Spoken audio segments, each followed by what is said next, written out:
বিশ্বনবী পাগলের মতো একবার হাউজে কাসারে যাবেন, একবার সিরাতে যাবেন, একবার পুলসিরাতের দিকে, একবার হাউজে কাউসারের দিকে পাগলের মতো দৌড়াতে থাকবেন।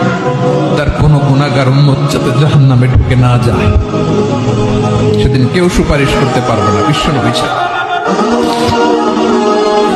এজন্য 5 নম্বর আল্লাহ বললেন, মান যাল্লাযী ইয়াশফাউ ইনদাহু ইল্লা বিইযনিহি।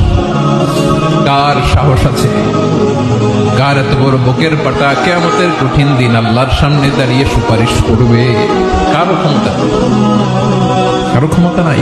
বিশ্বনবী সেদিন সিজদায় পড়ে উম্মতের জন্য কাঁদবেন, সবাই কাঁদবে, নফসি নফসি, আল্লাহ আমারে বাঁচাও, আল্লাহ আমারে বাঁচাও। বিশ্বনবী বলবেন, উম্মতি উম্মতি।